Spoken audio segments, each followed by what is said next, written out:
Welcome to V.I.M.P, the very important movie podcast with Shawn, Darian, Jaden, and Eli. I'm Shawn. I'm Darian. I'm Jaden. And I'm Eli. This is the world's first and only podcast that, much to our embarrassment, has never won a jitterbug contest. Recorded live from Hollywood, California, North Carolina, and from behind a Winkies dumpster just outside of Grinnell, Iowa. This is our first and free episode of the week. So if you like this movie shit, but also want music, TV, and other media type shit, go subscribe to our Patreon for bonus episodes and our new weekly newsletter. The link is in the description. Hello, children. Hi. What's a Hello, my jitterbug? precious. Hello, my pretties. You're a jitterbug. That sounds racist. I know. I thought that too. As soon as it left my mouth. I don't mean it. He is a jitterbug. You don't mean it. Have you even entered a jitterbug contest, Eli? No, I don't know what it is. It's a Well, dance. It's a dance. Pretty big part of this movie plot that you supposedly watched, but Is it a big plot? clue. It's a clue. It's a Okay. clue, you guys. What they were dancing in the beginning? Yeah. Okay, that makes sense. Because that part didn't make any goddamn sense to me. I can't wait to Lynch-splain this movie to you guys, but first I want to talk about how we're all switching to a new cell phone plan. What? I'm not switching to that plan. Yeah, I think we should. This plan, this new Christian cell phone network that blocks porn and trans-related content from even getting to your phone. Blocks it at I'm the good. source. Won't even come out of the towers. I'm all right, thank you. Come on, you guys. Then what will I do on Tuesday nights? Read Bible verses. Exactly. What's the plan? Credo Mobile. Sounds so stupid. It's on T-Mobile. They use the Credo. T-Mobile network, but they're just going to use technology to block pornography and anything bad. So that way you don't even have to worry about your kids I mean, circumnavigating. I honestly am circumventing. not against this. yeah, I was going to say, like, that actually doesn't sound like a bad idea. Well, I mean, but it doesn't just block porn. It blocks the mention of anything that they don't like. Okay, well, obviously that's bad, but Yeah. the porn aspect, I think Yeah. is good. I agree. Yeah. Kids don't need to be watching no porn. I don't Oh, think any it men also- should be watching porn.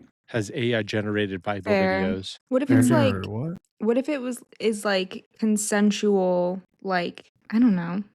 What's your opinion on that? Like, what about like OnlyFans? Girls that are doing it like, I think it's good for the women because they're getting money from it and they get to do what they want to do.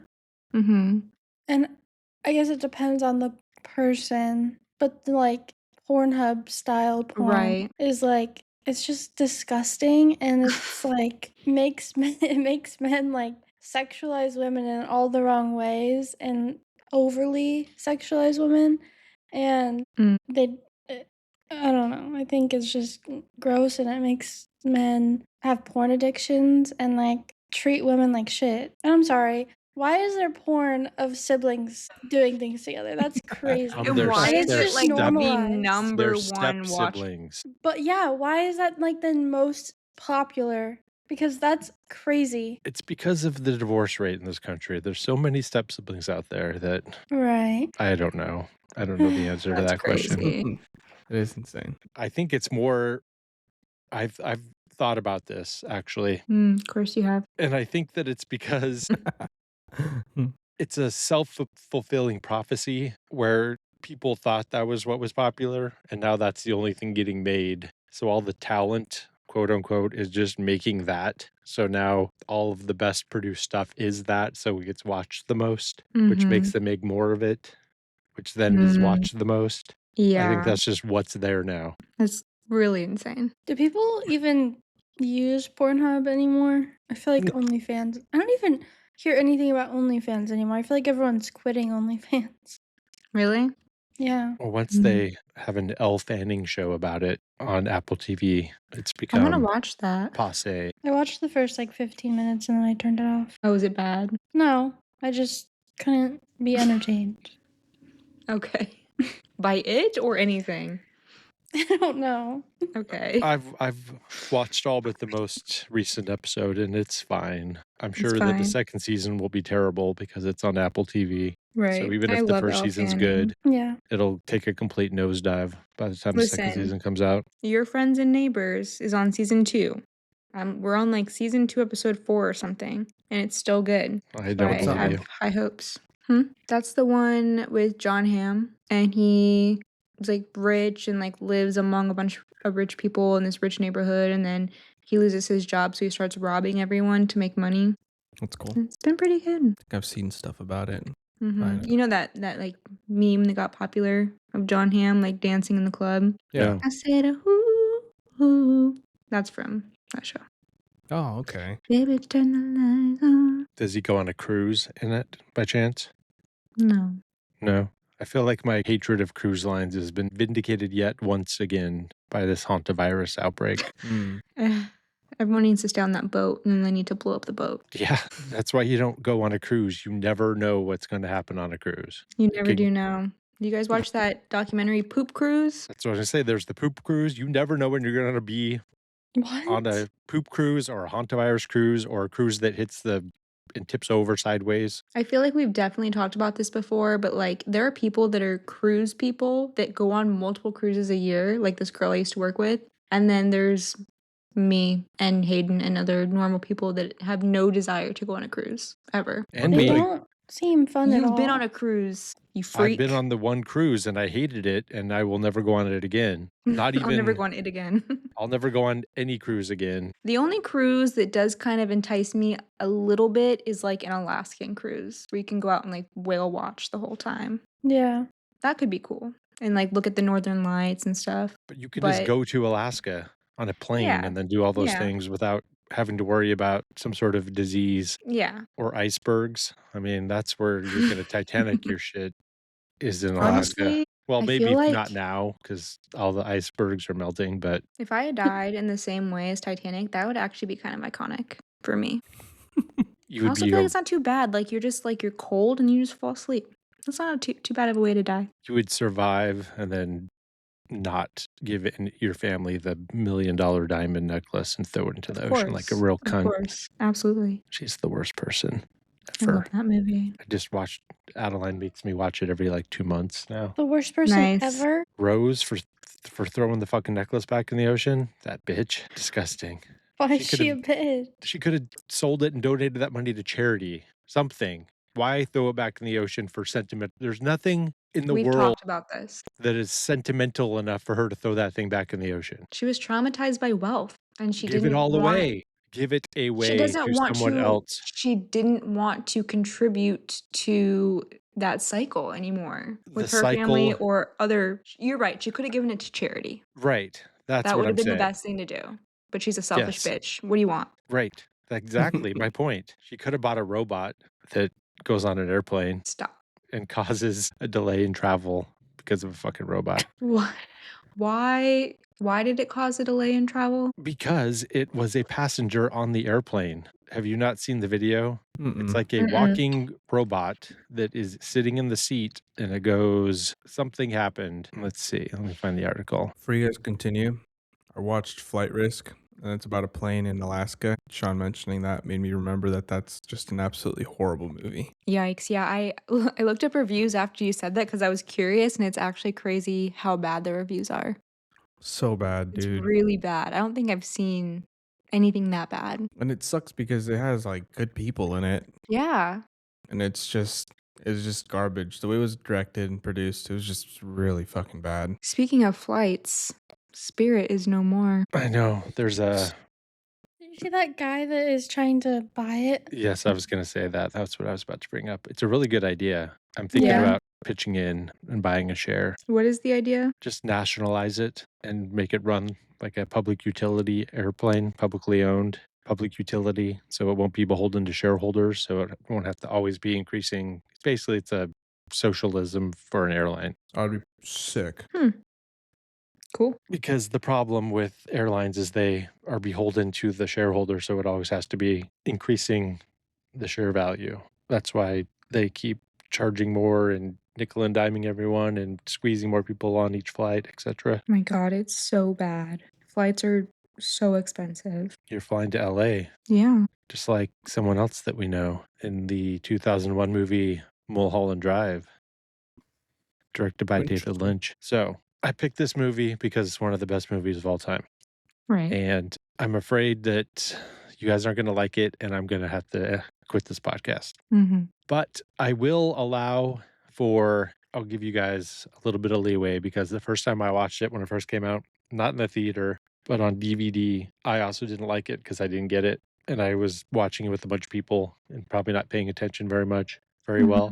And I was like, what the fuck? What is this bullshit? Because I was more worried about what was going on than experiencing it and just vibing in it. And since it was very confusing, I didn't like it. Right. But that being said, after you guys watched it, I want to hear what you guys think that happens in it. What do you think the plot is? Well, I saw a review that kind of, after I watched it, I was looking at the reviews. Well, before we get into what the review said, what did we think Yeah, together? Jaden, you haven't seen anything on it, so why don't you go first? I haven't seen anything on it. No, I mean Darian, sorry. You talking about me? I was looking at your name on the screen when I was looking at Darian. Sorry.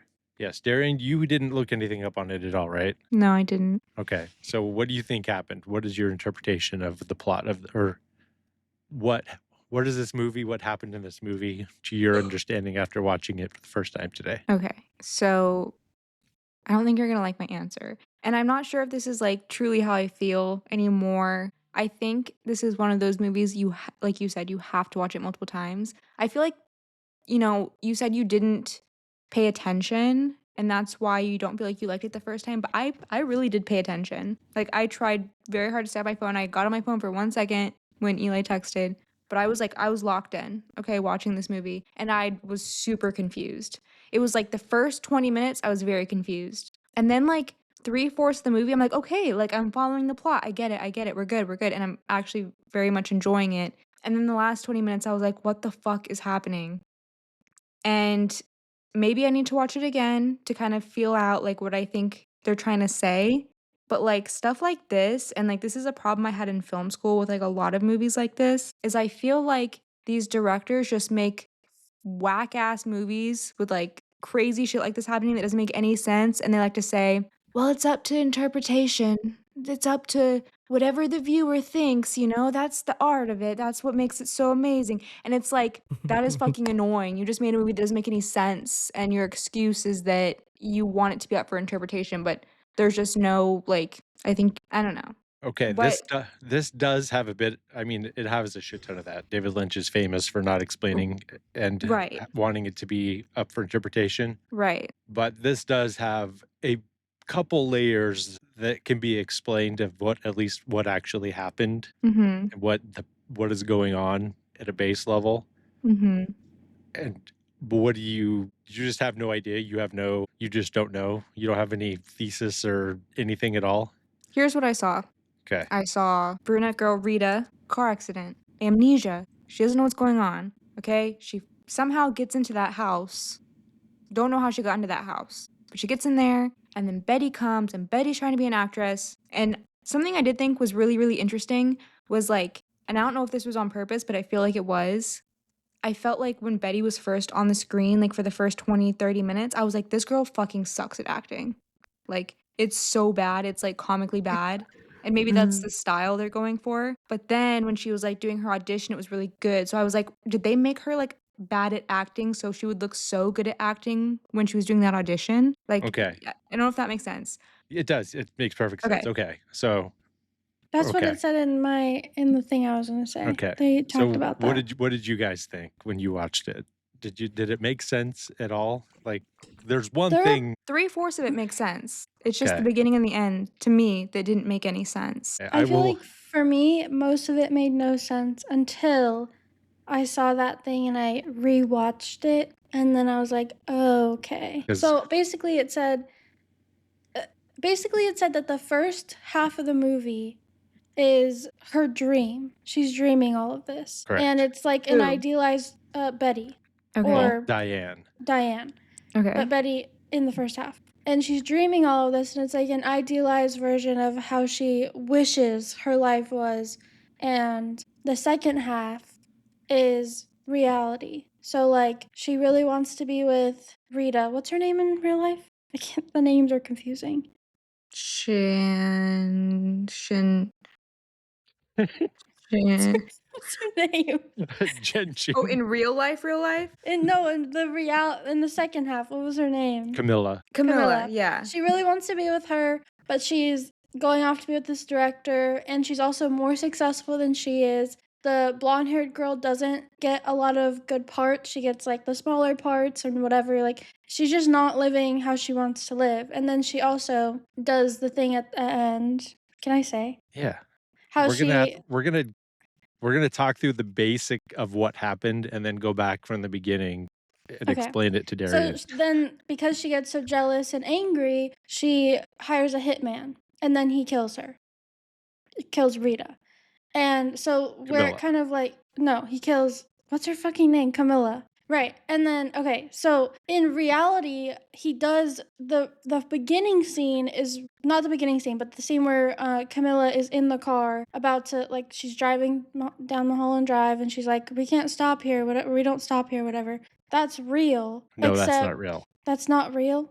No. Or like the aspect of them killing her, they do kill her. Right. The part that they show is not real, but Right. that actually does kind of happen. They just Yeah, don't show it. we never see that, right? Right.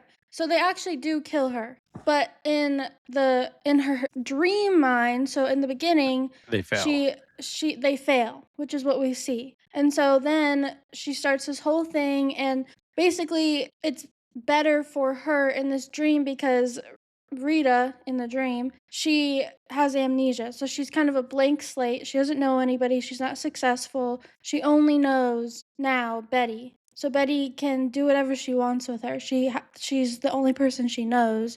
So she can't choose anyone else. So she gets to be with her how she wants to be with her.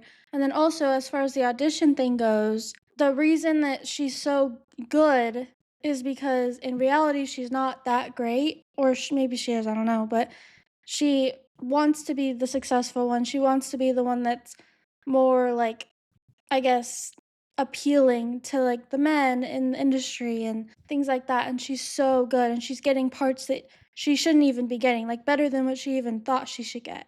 And that's why they're like, oh my god, she's so good. And then also I saw a thing where in the dream half, they over dramatize it and like make it more cliche, and it also looks more dreamy, obviously, in the dream half of the movie. Stigmatism. Yeah.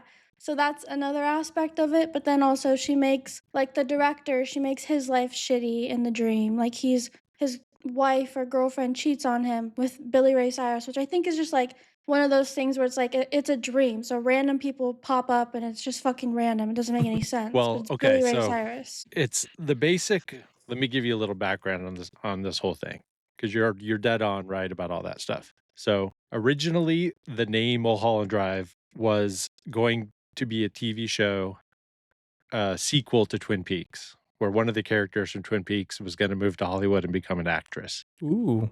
But they scratched that and then decided to just use the title and still set it in Hollywood about an actress, but no longer connected to Twin Peaks, except that it is, sort of. But we'll talk about that later. And this was a pilot for ABC. So everything up to when Rita and Betty break into the apartment and find the dead body, that's where the pilot ends.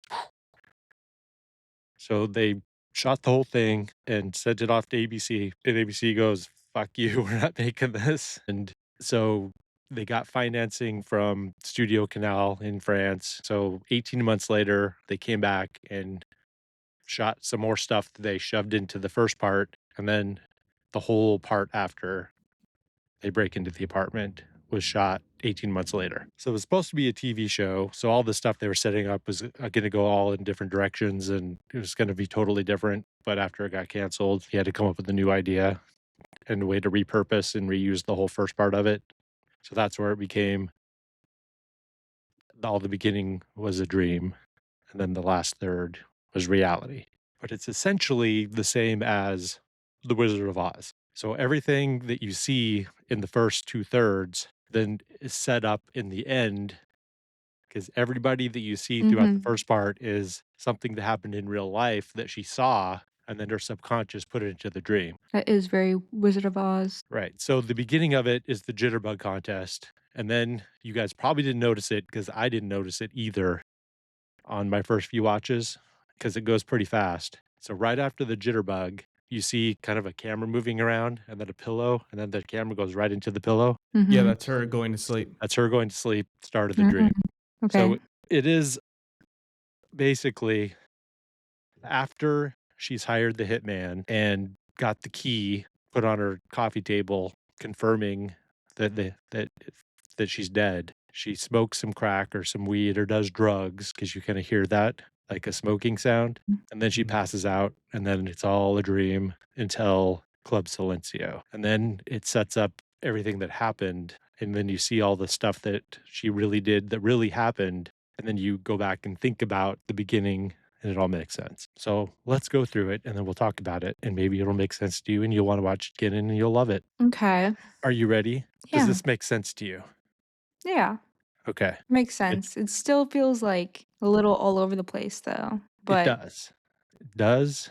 But that's why it's so good because it doesn't make any sense except that it all makes perfect sense. So we have the jitterbug contest and then you have Betty slash, God, I can't fucking remember her name. what's the purpose of the jitterbug contest? So that really happened Mm-hmm. in real life in Canada. She really did win a jitterbug contest because we know that because in the last, when she's at dinner, which is a real thing that happened when she's telling people that she won a jitterbug contest and that's how she got into acting, that's true.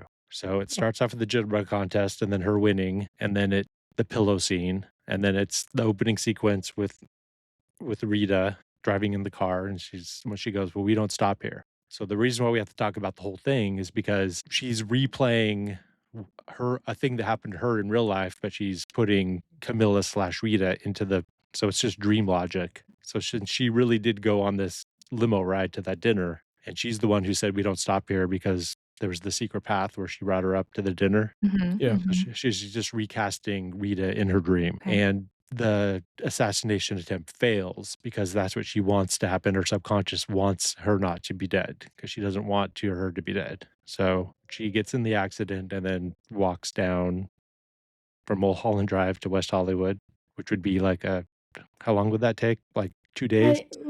That was so crazy. Right. It would take She like would 2 have days. fallen. Yeah.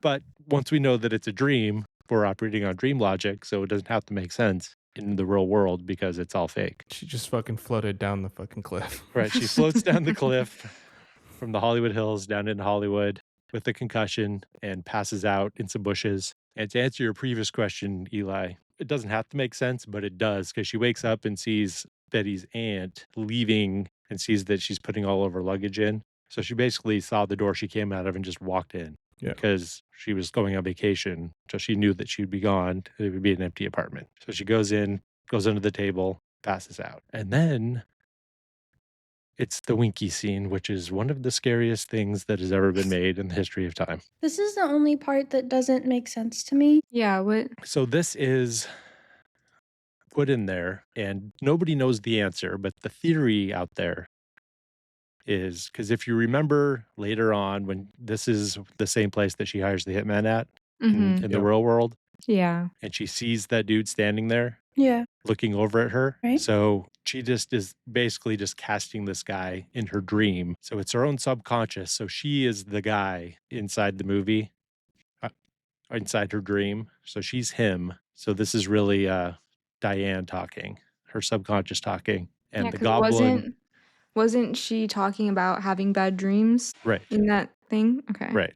So it's her subconscious talking through him because she saw him in the real world standing behind her shoulder or standing over there where it was at. Mm-hmm. So when you just think about it all in dream logic, it makes sense as it being in a dream.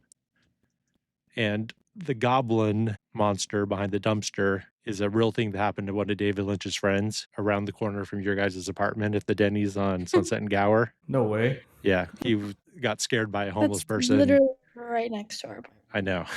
He's That's walking crazy. around the corner and some homeless guy popped out from a dumpster and scared the shit out of him. He was telling David Lynch about it, so he's like, all right, I'll put it in a movie. That's cool. Is that what it sounds Crazy. like? It is, yeah. So Wait, it's so is the Winky supposed to be a Denny's? yeah. It's actually that restaurant is a different restaurant that's over by the airport by LAX, but it's Yeah. David Lynch would go to that Denny's all the time too. The one over by your apartment. Cool. He loves So- a diner. Well, the Denny's / diner. He would go to the Bob's Big Boy that you guys went to, but he also would go to that Denny's apparently all Yeah. the time. So, but the homeless person in this movie represents failure to Diane. She's afraid of failure and hitting rock bottom. So the homeless person represents that to her in her subconscious. So she's afraid of that's like her representation of like completely moving to LA and failing miserably and being addicted to drugs and totally being a complete failure. So that's what that scene's all about. Okay.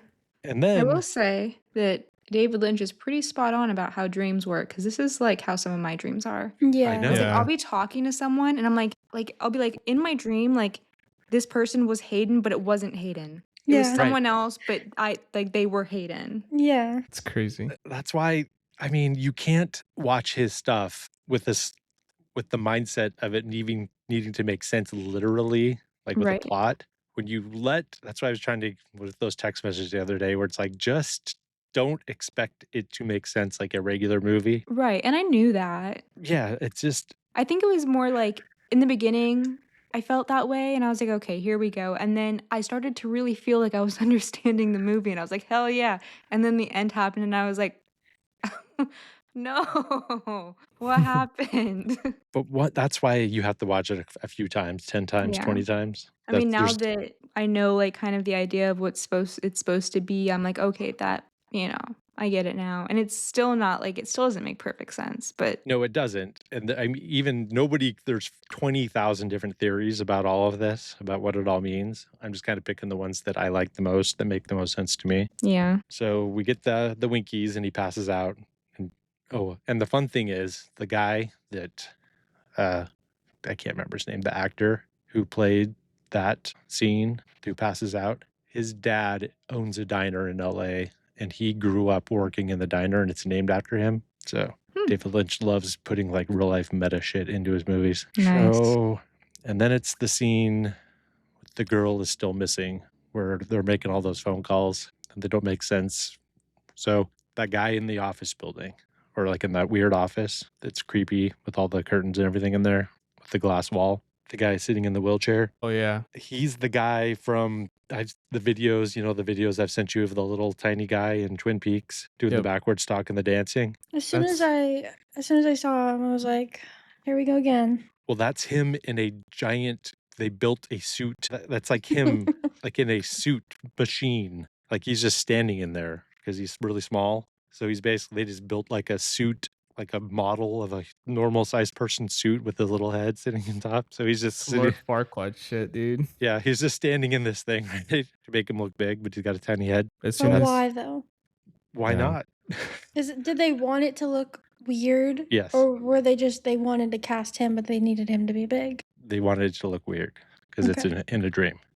yeah, as soon as that part started, I was like, red room, red room, red room. It was like Yes. I saw him because it was like giving the exact same vibe. So the other next layer down, other than just this basic story about being a dream, is another theory that I think makes sense, is that this whole second layer of this movie is about exploitation of women in Hollywood since it's the inception of Hollywood, and how the rich, or like the people who run Hollywood, will, and this has all been proven true with the Weinstein shit. So this is David Lynch like telling us about basically the Weinstein shit before the Weinstein shit, where the women, the actresses who will basically put out or like be taken advantage of are the ones who get picked for the parts. And if they Mhm. don't, they get blacklisted. So that's what this whole thing is all about. So is that the whole mob thing? Yes. Like why that girl, they were like, you have to pick this girl. It's Right. this one. Right. Okay. And then But that I also saw something about how because that girl shows up later and kisses Camilla, Mm-hmm. Mhm. which I don't think she actually kissed her. I think that Diane, Yes. God, the names are so, oh my God. I think that Diane was just in so much rage and jealousy in that moment of what was going on, and she saw her whispering to her, and like it not hallucinated, but like we just saw like a different version of her Mhm. kissing her, because it made no sense for her to I just would start agree. making out I It with would think her. you're make right. no sense for them But to.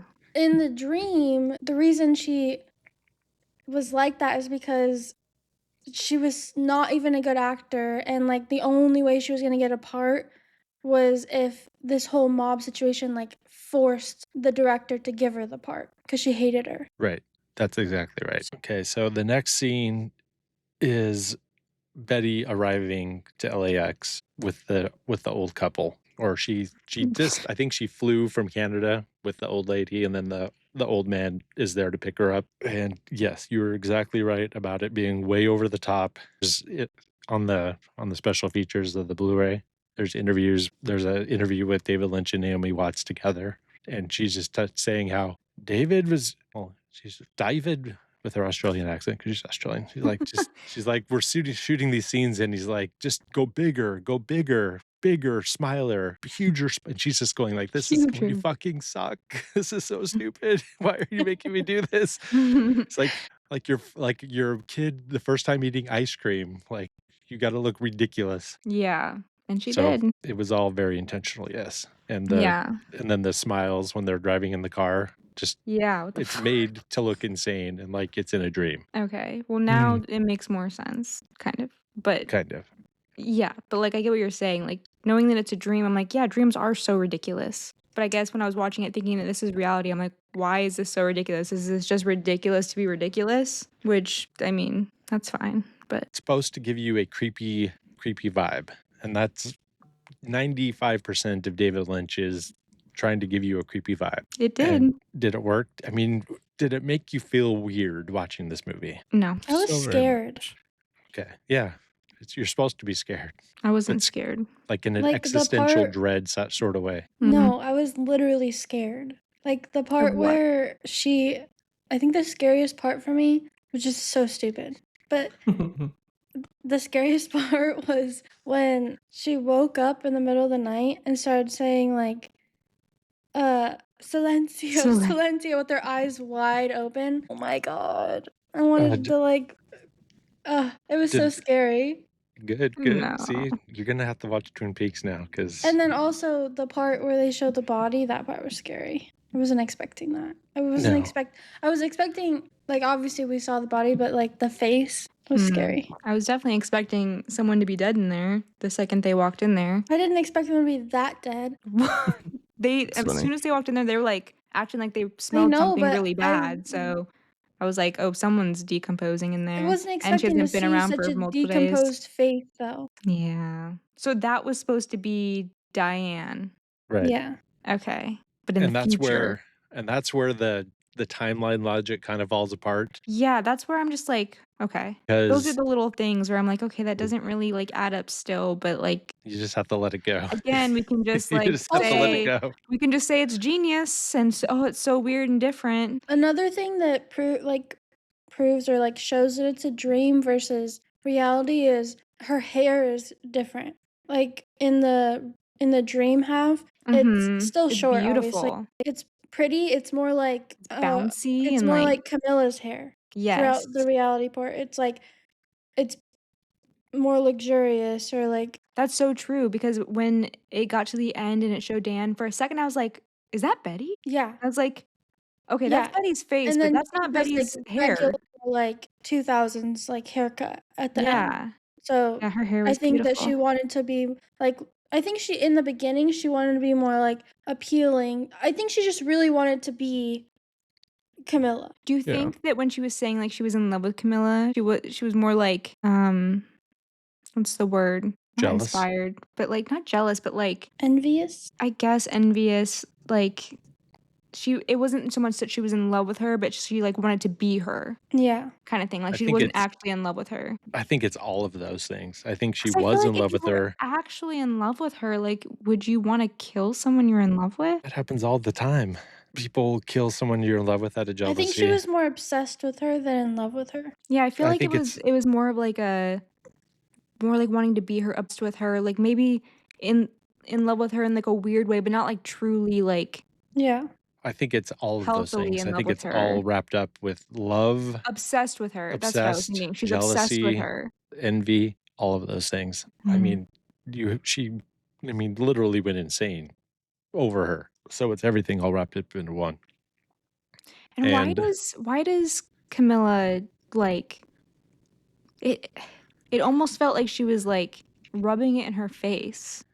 I see. That's the other thing is we don't know, even though the scenes at the end are all things that are that happened for real. They're all from her perspective. So like Jaden said, when she bends over to kiss her at the dinner, she may not have actually kissed her. Do you think she's like an unreliable narrator? Yes, I think it's everything that she's hearing is happening, at least to her mind. Everything to her mind is true, but it may not be what actually happened. So definitely unreliable narrator for sure. So the next thing is the incompetent hitman. Okay, loved this part. This whole thing is her subconscious hoping that the guy sucks and that he's bad at his job because she doesn't want him to actually succeed at killing her. So in her dream, she's playing it out that he sucks and is going to mess everything up.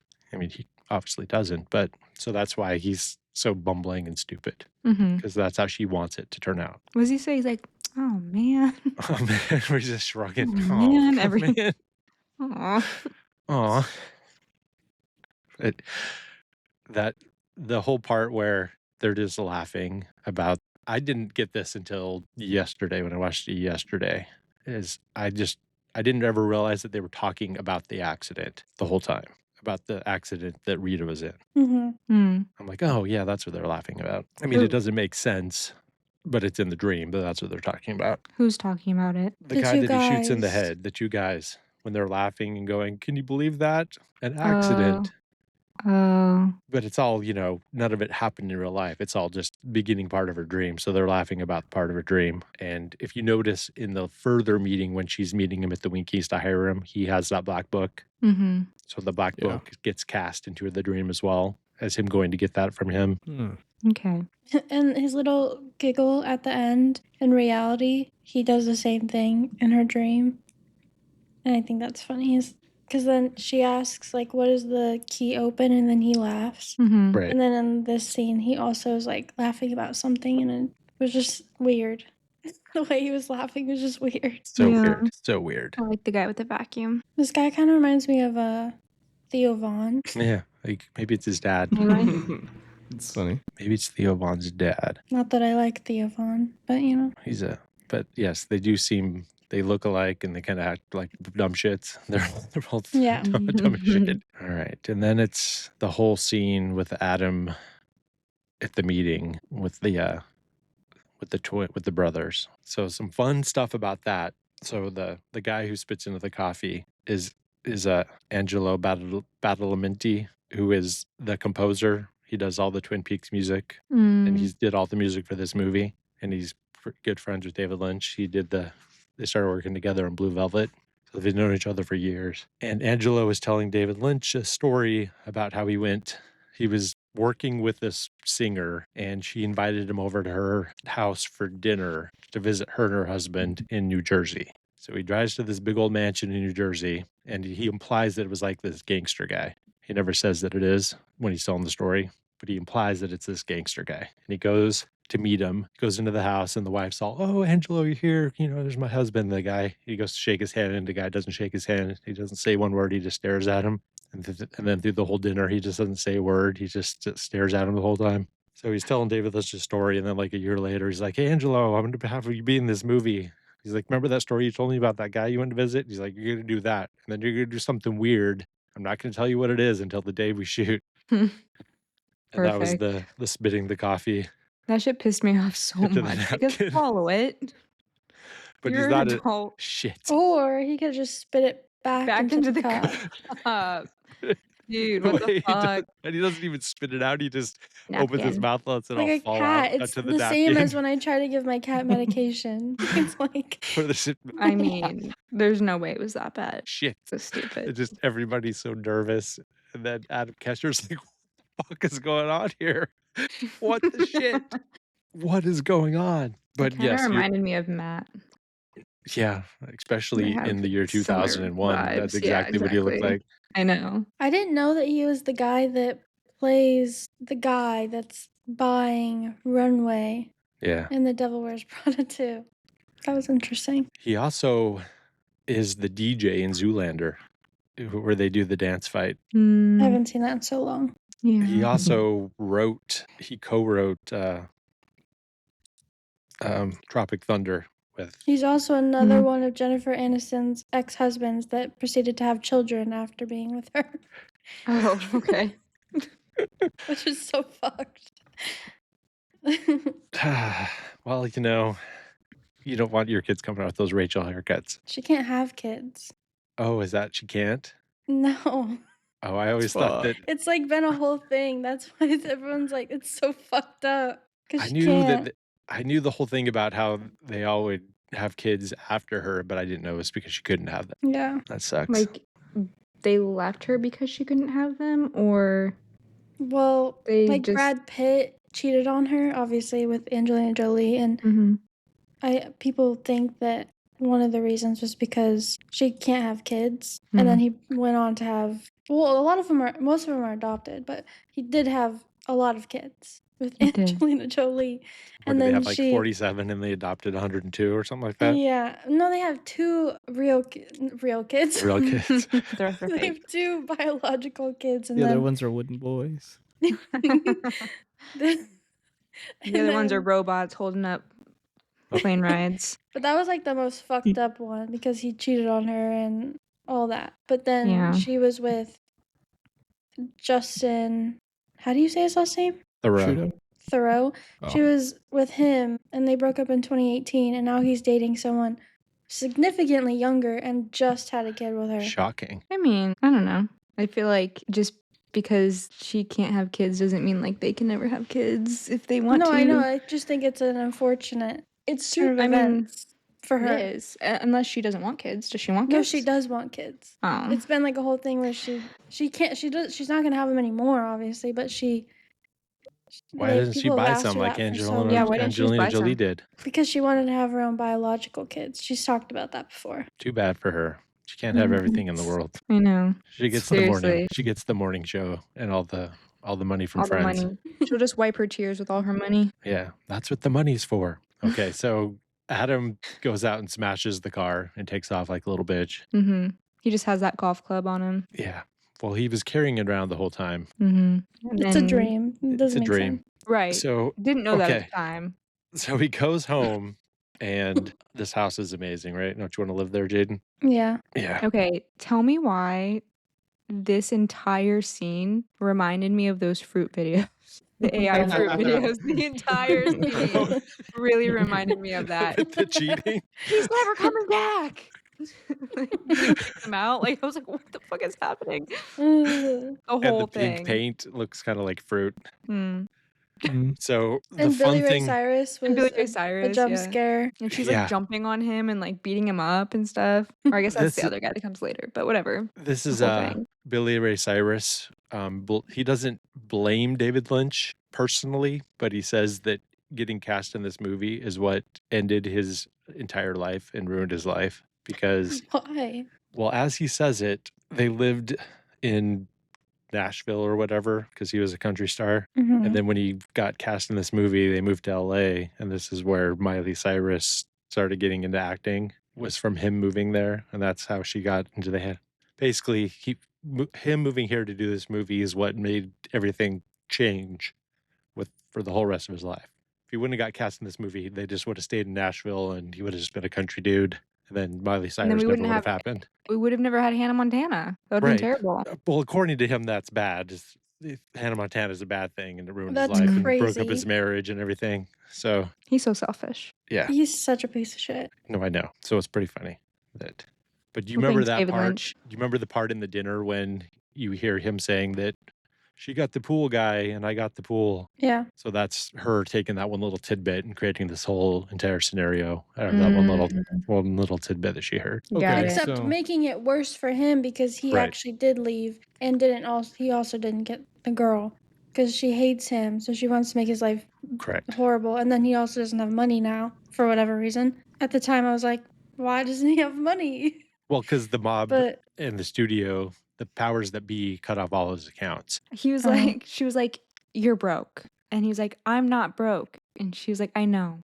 But you're broke. I was like, what is happening? Basically, it's just another. So Well, that's the scene now. So he goes to the hotel. His little with Cookie is there, and Cookie is my Cookie. he's my style. He's my style. What's the word? Guru? That's what I'm gonna look like. Influence. Yeah, Inspo. I'm getting rid of the beard. I'm doing my mustache just like him. Don't do that. Cookie's cool, and he gets Cookie's the a phone. You're gonna be named Brownie. Yeah, perfect. Have you been checking my underwear drawer again? Ew. Ew. So he's got to drive up and meet the cowboy. Howdy. This This part guy, is so me and Eli. It's hilarious. so this In guy, any conversation.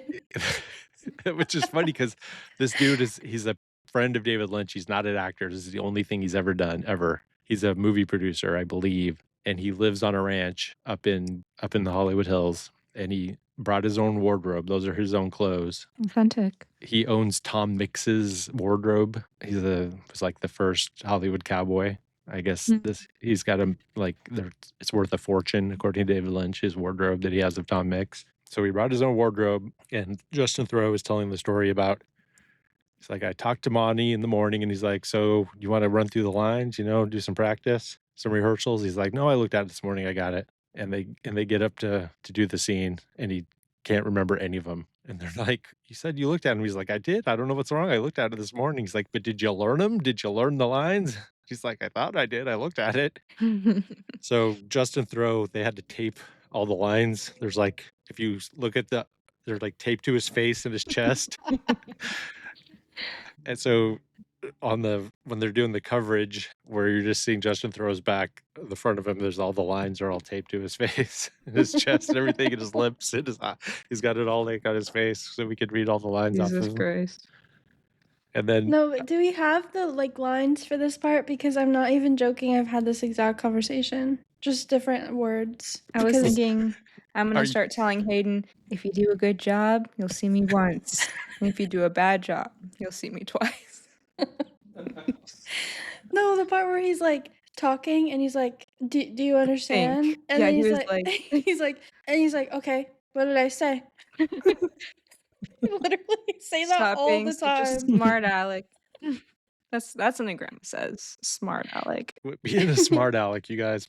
But this is basically him saying, like, play along, play the game, and you'll get your money back, and you'll get to direct this movie. If not, you're fucked. So this is why he doesn't have any money, because they were just showing him that they can take away all of his money and shut off his accounts with a snap of a finger, and then you'll be dealing with the fucking cowboy. So he's like saying, play the game and be a piece of shit. Get along to get along, little doggy, and you'll do fine. You'll live the good life. So that's where the second layer of all this is. Because why? And then also where he says, if you do good, you'll see me once. If you do bad, you'll see me twice. I saw someone say that because you see him again twice, that's her subconscious, like that she's doing something bad or she did something bad. Right. Because he does show up again at like to wake her up in that one part, and then he also shows up in the background Yeah, he at walks. that engagement announcement party. What does he thing. say? Time to wake up. Hey there, pretty girl. lady. Yeah. Hey there, pretty girl. Time to wake up. So you think I'm pretty? You're pretty. Pretty You're annoying. pretty girl. I wasn't talking about me. Oh, you're a nice Saying lady. that's her. You're a nice lady. You're a nice, pretty lady. What happens next? The audition. I liked the first girl. She was ambitious. She Oh, said, the don't talk first- to me like that. I'm the star of your movie. Something like that. I was like, okay. Oh yeah. I thought you were talking about when she auditioned too. No, The just Who the are you random talking girl. about? I'm talking about when they're doing the audition, and it was like the first girl that sang. And she had the backup singers. Gotcha. Thought she did good. She was good. But so was And the then- second girl. But first, it's them. It's Rita and Betty running lines, and they do a little Oh. fake out. That's right. Where you're Yeah. like, why are you still here? You're still here. And you think that it's her Yeah. yelling at her, but it's really running the lines. Oh, we forgot the part where the old lady shows up at the front door and is Oh, yeah. like, someone's in trouble. Louise. Not you. Someone else. Very Mhm. scary. Did that scare you, Jaden? Was that part scary? Yeah. Good. I'm glad. So, okay.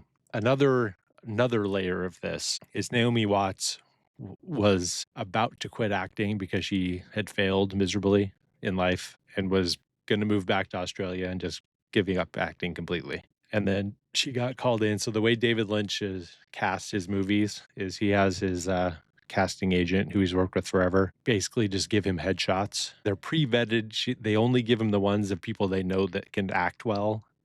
And then when he's looking at the headshots, he just goes off of the vibe of what they look like, assuming they can act. So he saw her headshot, and then she was about to go back to Australia. And they're like, David Lynch wants to talk to you. She's like, oh, whatever. I'll go one more time, one more audition. So she goes in, and he looks at her. I guess she just came off the plane from Australia. And she was wearing just like jeans and a t-shirt. And she comes in to meet him, and he's like, oh, you look like shit. Why don't you leave and put some makeup on and come back? And they're both sitting No, there that's telling, fucked up. well, they're telling the story, and she's like joking around, and they're both joking around with each other. So because he wanted someone, the original time he didn't have in his head the part where she looks like shit at the end of the movie, only the bubbly movie star person at the beginning. But so she comes back with, she gets all dolled up and comes back, and he basically cast her in the show. So then when it gets canceled, it doesn't get picked up, she's super disappointed again and goes back to Australia and is making a movie there when they get the financing to remake the movie like almost 2 years later. But so this whole thing with her is very meta because it's almost the same thing that's happening in her life at the time in real life. Yep. Method acting. Right. Unintentional. So she goes in does the audition and just knocks it out of the park. And it's probably that's one of my favorite movie scenes of all time, I think, because she's so fucking good and how she just flips it. But the director guy, who is the only one who doesn't think she does a good job, that's the director of the movie that Camilla and Diane met on, that they gave Camilla the part 2 that she's talking at the dinner. Does that make sense? Okay. So she cast him in her dream, and he still doesn't like her, but everybody else does. So in her subconscious dream, she's the fucking best ever, and this asshole director still doesn't pick her, still doesn't think she's good. So it's her justifying in her dream logic that blaming it on him instead of that she's so good and so amazing, but he's the one who doesn't recognize her talent. But this scene is what pretty much got her to be a movie star. 25 years ago, almost to the day, this movie premiered at Cannes. Like next week, it'll be the 25th anniversary by the time this comes out. But yeah, nobody knew who she was before. Did you know that she's best friends with Nicole Kidman? They grew up together. Really? And she's the only reason that she even stayed in Hollywood for like 10 years trying to become an actress or like make it. Just because Nicole Kidman kept being like, you can do it. You can do it. And Nicole Kidman's obviously huge. Just kidding. She scares me. Yes, right. But there's a whole other meta layer to that as well, because why did they came out here at the same time together, and why did Nicole? So it's almost like Nicole Kidman's the Camilla, because who did she marry? She was made for this role. Because who did Nicole Kidman marry 10 years before this movie came out? I have no idea. Tom Cruise. Wow. So that's why Nicole Kidman's career took off, because she played the game and married Tom Cruise. She married Tom Cruise. Oh yeah, it was huge. They were like the power couple. That's when her career took off, is when she was in Days of Thunder with Tom Cruise, right when they got married. So they were like, it was a huge tabloid thing with them getting together in the late 80s. So her career just skyrocketed because she was in the system and getting pushed to the top because of Tom Cruise. Yeah, but she had to be married to Tom Cruise. That's rough. But not for very long. He's a shouty. I guess they were for like 10 years. I mean, I knew he was short, but like he's much shorter than her. Wait till we do Eyes Wide Shut, the movie that ended their marriage. How tall is he? How tall is Tom Cruise? He's like 5'7". Yeah, but he's probably like 5'4". She's 5'11". She's a tall one. She's in that Margot's Got Money Problems. She's in everything. I know. She's the AMC commercial thing. Not commercial. What would you call that? Re-roll? Yeah. Yeah. We come never to this seen that. place. You've never seen that? Make movies better. I wish I I honestly could see wish they would change it. I'm kind of tired of it. But that's Didn't- because I watch Nicole that. Kidman scares me. What? Did you I see don't know the why she's new like a lizard preview for? person. Okay. Did you did you see the new preview for Practical Magic? Yes, that looks Doesn't look very as bad. cozy. It looks fake and weird. Nothing looks cozy anymore. Nope, cozy is Everything's- gone. Cozy is gone with the 90s. They got rid of the good lighting. Yeah. And they don't shoot on film, so everything looks bad. Even though Everything's so dark too. Yeah, some Yeah. stuff is so dark. Like you'd have to watch it in a Flat. pitch black room. Mhm. flat lighting, backlighting, fluorescent looking, all the warm tones are gone from everything. I will say, this movie, the vibes were immaculate. I know, right? Everything, like I really enjoyed watching it visually. You gotta start watching Twin Peaks, you guys. I know, Irene told me.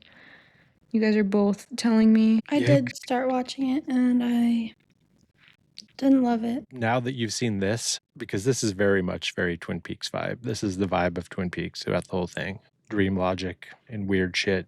So I mean, I feel like if I had the explanation of it, like if I read theories on it, it would make more sense. But I feel like when you're watching a TV show, you can't really do that unless you rewatch the show multiple times. But I don't want to do that. Well, there is a podcast called The Detective and the Log Lady. And the premise of that podcast is it's a guy and a woman. And the dude has seen it a bunch of times and is a huge fan. And she hasn't ever seen it before. So they watch every episode and talk about it, but they don't spoil going forward. So you can watch an episode, or you could watch like 3 or 4 episodes and listen to 3 episodes up to 2, so they don't spoil anything going past where they are as they're watching it, but they talk everything out. And then as it goes on, they talk about things that happened before. So it's kind of a spoiler-free way of having a discussion and things being explained, but without spoiling anything going forward. You could do that. Hold on a damn minute. There was a 1999 Mulholland Drive. It's probably the pilot. Yeah, but apparently it has additional footage and other pieces edited in that didn't make it into the 2001 version. Yeah, I wonder if it makes a little more sense. Well, it's just different because it probably makes less sense because there's no ending, there's no wrap up or resolution at all. I see. Because the end of the pilot, the Winky scene isn't in there because they made that after, and it just ends with them coming out of the apartment after discovering the dead body. And I think there's another scene with the 2 detectives who were at the crime scene. There's another scene with them in it. Why does that detective look so familiar? The detective from the limo crash. It's Robert Forster. He is a pretty famous actor. He's in a bunch of stuff. He's in Jackie Brown. He's the main guy in Jackie Brown, if you've seen that. He's the bail bondsman. He's also in Twin Peaks: The Return. He's the dad in Twin Peaks? No. If you haven't watched The Return, the new ones from Showtime, you probably haven't made it that far. He's not in the original series. I do remember him from Jackie Brown, though. That's probably where I seen him. Jackie Brown. Okay. Yes. Okay, so... Oh, one more question from me. Why the hell were the old people from the beginning little tiny people at the end? I think that is... What is the theories? There's a few different theories. One of the theories is that it's the old Hollywood, the powers that be are the ones that are bringing her in. So that's why they're the ones who are introducing her. But they're also manipulating her and are scary. And they're coming for her at the end. Sort of like the visual representation of the guy in The Office, like the ultimate power of Hollywood and the public kind of wrapped into one. Oh, okay. So the public are there welcoming her to Hollywood, and then when she fails, they're the ones who are like ridiculing her and mocking her. Interesting. And judging her at the end. And also they're it's probably the cops knocking on the door, but in her dream she sees them as those old people coming through to get her because she's having a psychotic break right before she kills herself. That's probably what it is. Let's get back to the plot. Where were we? So the last thing was she does the audition, and then she gets taken across to the other lot to watch to meet Adam, but she leaves because she has to go home and pick up Rita to go to the apartment. Oh, we missed the scene where they went to the coffee shop and made the phone call on the payphone to the police to find out that it was real. And then Rita sees Diane's name tag on the waitress and remembers the name. They look it up in the phone book, and then they plan on going there when she gets back from the audition. So that's what they do. Do you think she knows that her name is Diane in real life? It's a dream. It's a dream. So yeah, she knows because it's her dream. Because the But in same the dream, she doesn't know. right, in the dream she doesn't know, but they call her and she says that line about how weird is it to be calling yourself, thinking that it's Rita is calling herself, but really it's her calling herself. Yeah. Mhm. And if you recall when she's hiring the hitman at the diner, the the same waitress has the name tag of Betty. Yep. So she just transposed. That's where she got the name for Trippy. her dream. And then it's reversing in her dream. Okay. So they go to the apartment and they discover the dead body. And then they just leave and they go home and they make out and have a Well, sex scene. no, she puts a wig on. But they do the wig thing first. You're right. Wig.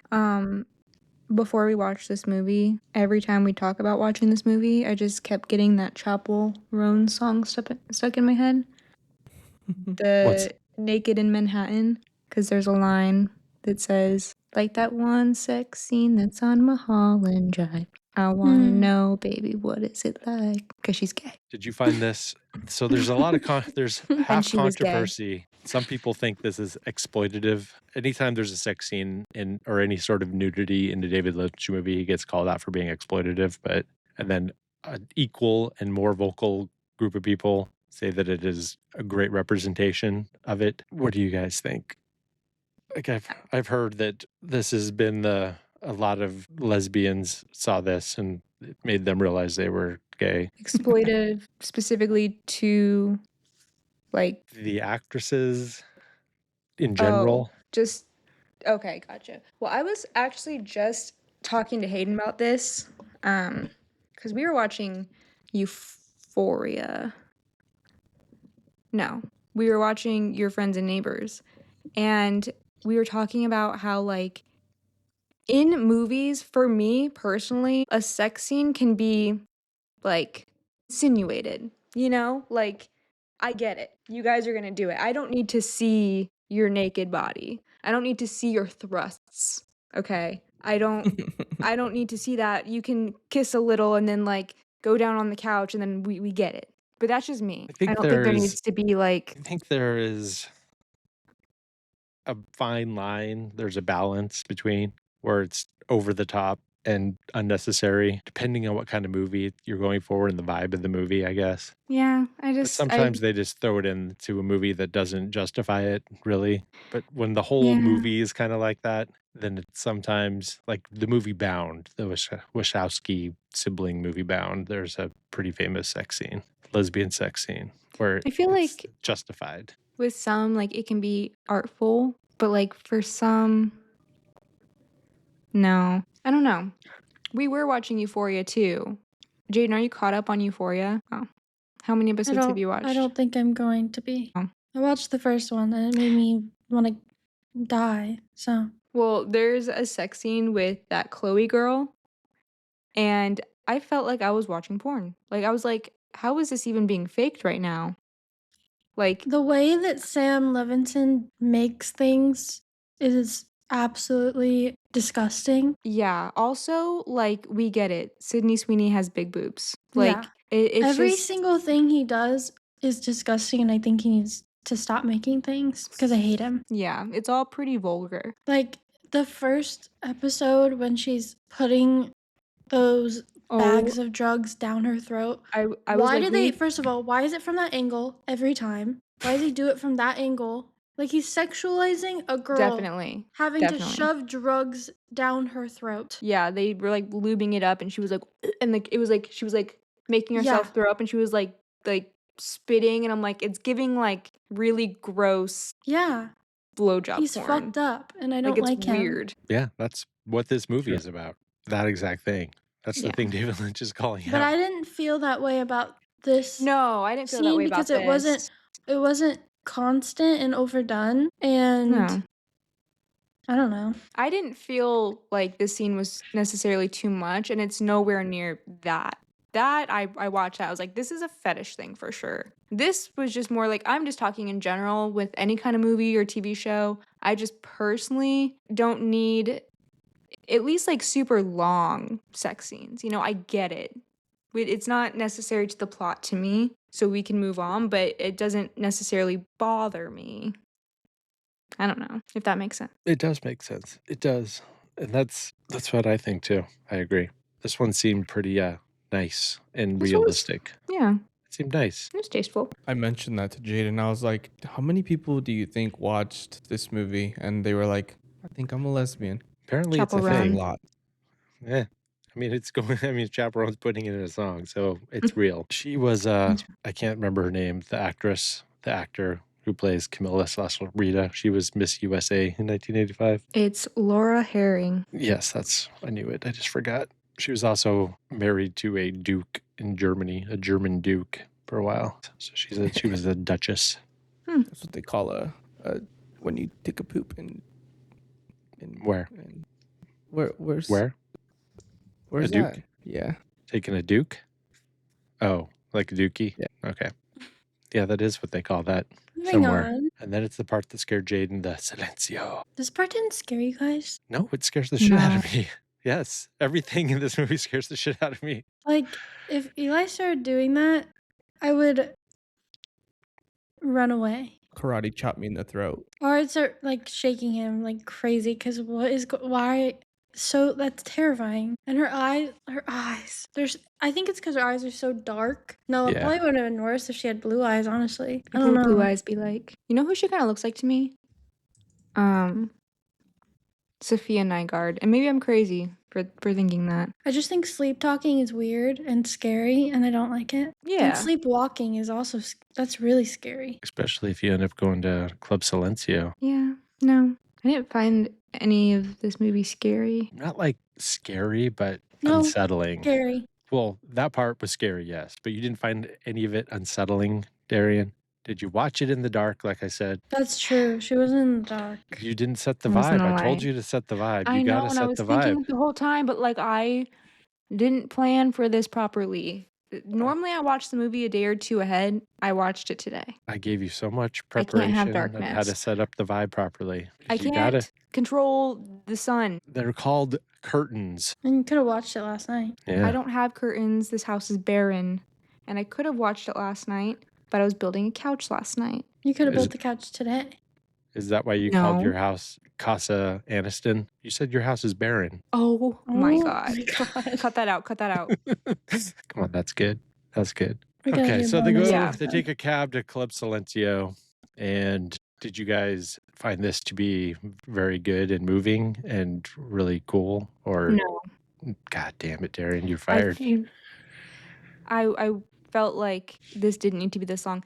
But that's not just a this movie thing. Anytime there's like a full-length song in a movie, we got to cut that. You got to cut That that song down. was amazing. You got to cut it down. Sure. Could have Last been night, I was like, 30 seconds to a minute. last night I was so confused. But then earlier when we were watching it, I was like starting to fall asleep, and it was so like nice just to listen to when I was starting to fall asleep. I was like, wow, they're so good. Just put it on repeat. Silencio, 10 hours on YouTube. Did you get Yeah. the symbology of what was happening? The Nope. point? Well, because she was wasn't the song like about her crying and being depressed and stuff, and that's how she feels? Right, but all the stuff before it were the magician guy. Oh no, With- that part.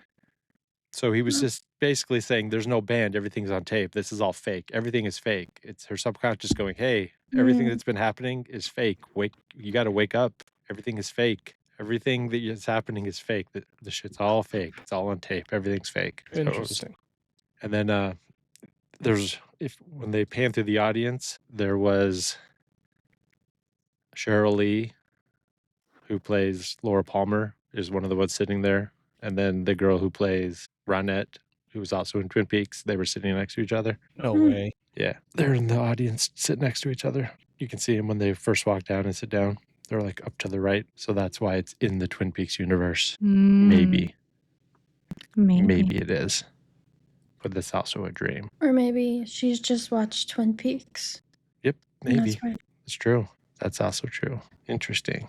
But when she starts shaking, that's her coming to realization that it's all fake. And that's why she finds the blue box in her bag. And what's the blue box? It's a blue box. It's the gateway to reality. Right. When Okay. at the end, when she pulls the gun, when she opens the drawer, pulls the gun out and kills herself, you can see the blue box in her drawer. So she's combining the blue box that she just has in real life with the blue key that the hitman gave her as his calling card to signify that the job was done. Got it.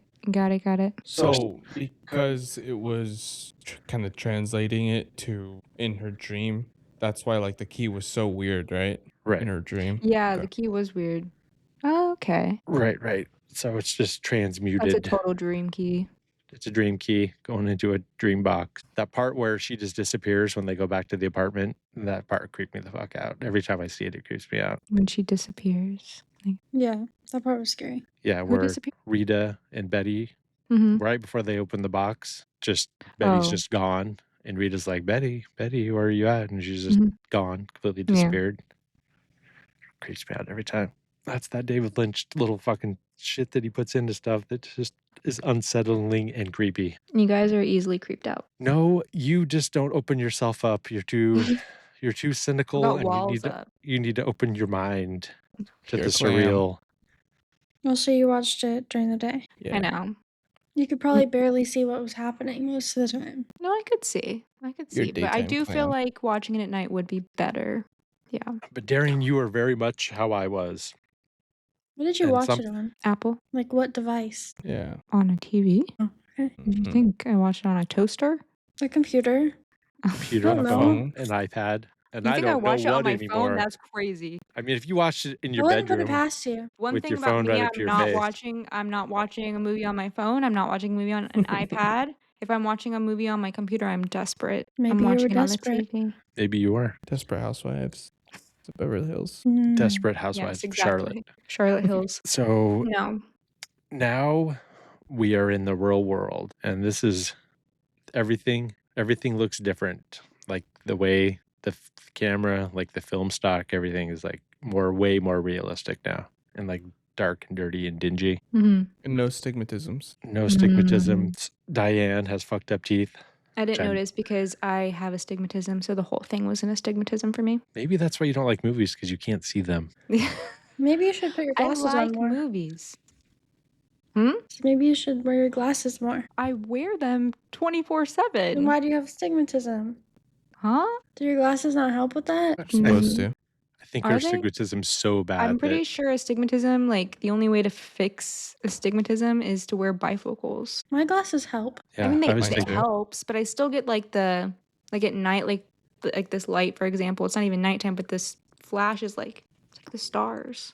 I don't know. You need better glasses. Probably. I just went to the eye doctor like a few days ago. Well, we don't really have to go through every scene now because we kind of already talked about all of it, because you have to explain what happened before. Mhm. So there's pretty much, she just goes through all the stuff that happened in the real world and kind of cycles through her life about how she's failed at everything in the relationship and how she can't masturbate good anymore. That part was Ooh. crazy. Oh yeah, I forgot about that part. That was crazy. That was a little unnecessary to She me. was just like punching her shit like at the end, bro. That shit was Punching crazy. her shit is insane. So that was real. She was So What? yeah. So she's telling the story is that she's super nervous and doesn't want to do this scene, right? Mhm. So David Lynch built a tent around her so nobody could see her. Except for the whole world. Except for the whole world when it comes out, yeah. Well, but none of the cast or crew like could see her because she was embarrassed or like nervous about doing it, and she had diarrhea apparently. So she kept D having to word. go. She kept having to go over to the bathroom, and she would come back, and she was like crying and getting all frustrated and saying how to David, she's like, I can't do it, David, I can't do it. And then she started punching herself out of frustration because she couldn't get the lines and she couldn't do it. She was getting all pissed off. And so he kept it all in there. Knowing that she That's had active insane. diarrhea during that scene. Well, she didn't say the word diarrhea. She said she had stomach problems, had to keep going to the bathroom. That means diarrhea. Right. No, that they means feel diarrhea. bad for her. That's She had bubble gut. horrible. But she's glad she did it, and she's very happy that she went through it all. And she's all the nude scenes. She's very happy. She says, she said she hadn't watched the movie in 15 years and that she just watched it for this interview again. She's like, I'm very happy that this all got put on tape because nothing looks like that anymore. So I'm glad it's all preserved on film. She looks crazy. great. She looks great. So yeah, and then we get where she arranges the hit. Well, first it's the dinner party. It's the whole big dinner party where she goes up and gets out of the limo and goes up the secret thing. And They announced their engagement and they were like giggling, laughing the whole time. They couldn't even get it out, and I was getting pissed off. I know they have behind the scenes footage. They made kind of like, it's not really a documentary. They're just showing video of them filming that scene, and they did it like 20 times, and they showed all the takes of it on this video thing. And I'm just like, it's driving me crazy. Insane. Oh, the part at the dinner was in a studio, but the rest of it was outside of that house in real life. Crazy how many people are on a movie set. They're showing all the crew for the way they got that shot with them walking up the pathway. The guy at the steady It's cam and like insane. all these people with lights and everything are all falling down the mountain and shit. They had to put sandpaper or some sort of grippy shit on their shoes so they wouldn't fall when they're walking in the high heels up the thing. When I was in film school, I realized that I didn't want to do it anymore because I learned how much goes into just getting one take. Like just working on projects with other students, I'm like, holy shit, the amount of work that went into getting this one take is too much. It's a lot. Yeah, do you know about David Fincher and Stanley Kubrick, where they do like 50, 60 takes for every single thing? Oh, yeah. Mm. David Fincher's I'm just trying to get it perfect, but Yeah. Stanley Kubrick was trying to drive everyone insane.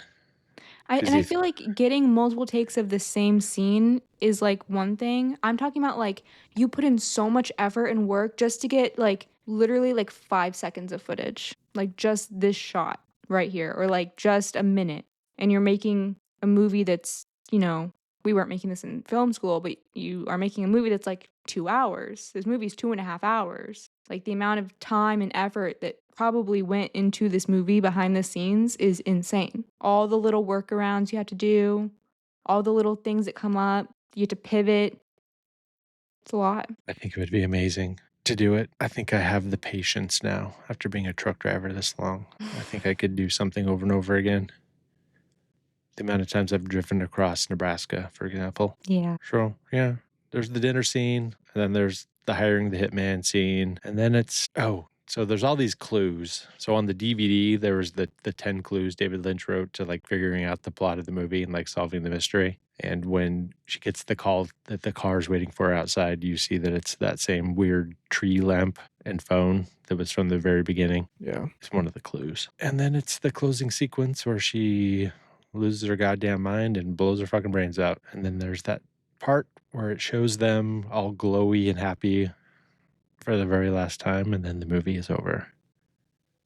And it's very, very very sad, guys. All right. Now, what if the dream is actually real life and the end part is the dream? Could be. There are people who think that.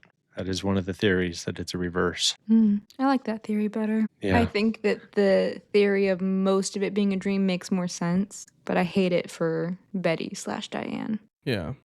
So Yeah, it could be where the whole first part is reality and Betty's having a nightmare about how it could go, an alternate reality.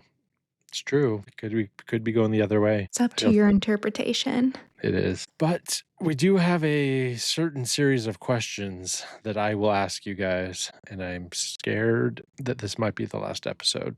But Eli, are you glad that I made you watch this, or are you mad at me? I'm glad. I really liked it. Good, you're not disowned. Sweet. You'll get a Christmas present this year. Let's go. How? Oh, wait. Make it a piano ashtray. Okay.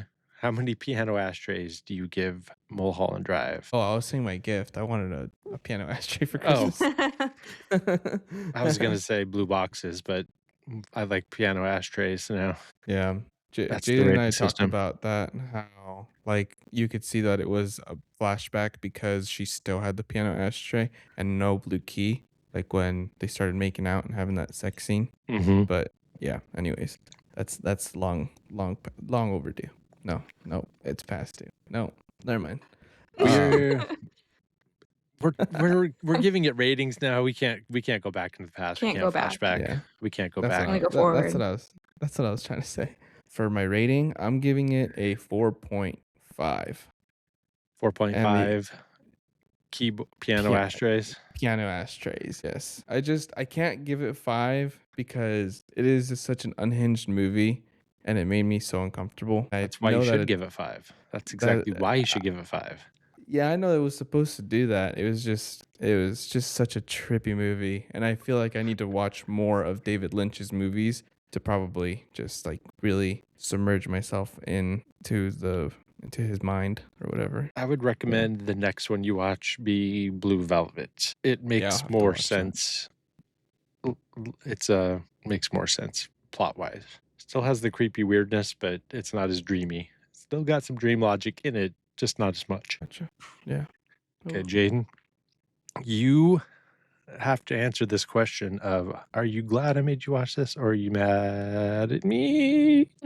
I'm glad that I watched it. I've been wanting to watch this for a while. When we were doing Criterion, I think I picked this movie I think you did. as one I was going to watch. But yeah, I'm glad I watched it. Anything that is happening in LA in a movie, I'm interested. So I just love it. But yeah, I think I give it 4 piano ashtrays because well, the first time it made absolutely no sense to me, and the second time it got better. So maybe if I watch it again, it'll be better, even better. But Well, when you guys go watch it at the Hollywood Forever Cemetery, then I you don't know if I'm can. gonna do that, but I think it would be fun. I think I that'd be literally fun. said during the movie, I was like, this would be fun to watch. The Hollywood Forever Cemetery. Because you know there's going to be people there dressing up and cosplaying as characters. Yeah. I feel. That'd be cool. Yeah. And I think it'd be cool to talk to other people about what they think, because maybe there's some people out there that just like have completely unhinged theories about this movie. Dude, there's college courses on this and books on this movie. Like It's actual insane. published books. And you can take college course on just this fucking movie. That's insane. Interesting. Where? I know. I don't know. I don't UCLA. remember. I don't remember Yeah. where. I just remember hearing and reading about that there's college courses. Probably at film school, maybe. I don't know. Yeah, probably film school. Probably film school. Okay, Darian. I'm scared. Are you mad? Oh, Are you no. glad? No, I'm glad. I'm glad. I feel like this is also a movie that I've been wanting to watch for a long time. I feel like it's kind of a classic, and the vibes were great. And even though it was really confusing, I was entertained the whole time. And yeah, I'm glad. I think you should wait a couple weeks, watch it at night, pour some wine, and then now that you aren't confused and aren't worried about the plot necessarily, and you can just kind of let it vibe, just vibe with it, Mm-hmm. it might creep you out a little more because you're not so concerned about what's going on. Yeah. Because that's Okay. exactly what I didn't like David Lynch shit. Like when I was your age and a little bit younger, like your guys' age. So I'll tell you my whole David Lynch thing briefly. When Can I Twin rate the Peaks came movie? out, yeah, go ahead. How many keyboard ashtrays? 4. That's good. Oh, good. Whew. All right. Yeah, because I feel like it will get better the next time I watch it, and it was very visually nice. Podcast continues. Not canceled. For now. I'm not rage quitting the podcast. Okay. Twin Peaks came out. I heard about it. I was 13 or 14 when it came out. And I didn't see the beginning of it. I caught a couple episodes here and there. And it was a huge deal. It was on Saturday Night Live. I mean, it was like in all the newspapers and magazines. And I saw a couple episodes and it didn't make sense. I'm like, what the fuck is this shit? So didn't get into Twin Peaks when it came out. And then when I first moved to Arizona, Lost Highway came out. So that came out in 97. And I saw that. And because only reason I didn't even know it was a David Lynch movie, but I was Nine Inch Nails had songs on the soundtrack. So I knew they were playing that on MTV. So I'm like, oh, I'm going to go see this movie. Didn't know what the fuck was happening and had nobody there, no internet, nobody to like explain to me what the fuck was going on because it's even more confusing than this movie is. And I'm like, this is some dumb bullshit. This is some artsy fucking up your ass bullshit. I don't know what's going on. So I'm like, I don't know. I don't like this. Fucking sucked. It was cool, but I didn't know the fuck was going on. So I'm like, bullshit. And then when Mulholland Drive came out, saw it on DVD, rented it or got it, I think, and felt the same way. I was like, this is some dumb bullshit. Fuck this shit. This sucks. And then by then I think I knew it was David Lynch, who he was. He was the Twin Peaks guy and he did Lost Highway. So that was kind of like, fuck David Lynch for a long time. And then in the last like 5 years, I started listening to podcasts about David Lynch movies and Twin Peaks and everything, and they're like, it's for the vibes, man. Don't be so concerned about what's happening and the plot. Don't get all caught up in plot. It's all about the vibes. So when I started watching Twin Peaks from the very beginning, I'm like, oh, this fucking rules. And then I went back and watched all the other movies, and I'm like, okay, I was so dumb. I was so stupid. So you think I'm stupid? I'm saying that you're looking at it the wrong way, and I'm just kidding. yes, I'm you just are stupid. kidding. How dare you?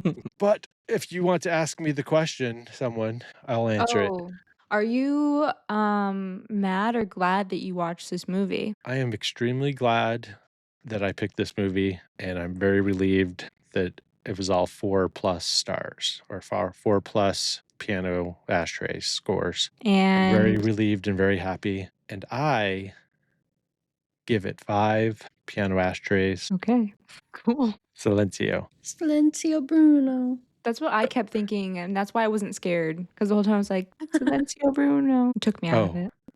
The other thing is this whole Silencio thing. The other reading is that it's telling everyone who's being silent about the abuse of women in Hollywood. I think that's reach. I have an hour-long YouTube video I can send you that will explain it better than I can. All right, we're going to wrap this episode up, and Yeah, we are. What is a 5, 2 4s, and a 4.5? It's definitely a very important movie. It Or is. 75. Congratulations, David Lynch. You are in heaven looking down, and you can know that you are a very important movie director. You are a very of Mulholland Drive. Congratulations. So tune in next week for Darian's pick. I believe it is Catch Me If You Can. 2 little mice fell in a bucket of cream. In a bucket of cream. In a bucket of cream. Cream. That's So from the movie. please rate, review, subscribe, all that bullshit. We got a Patreon now. We're going to record an episode of our bonus episode right now. And until next time, please out.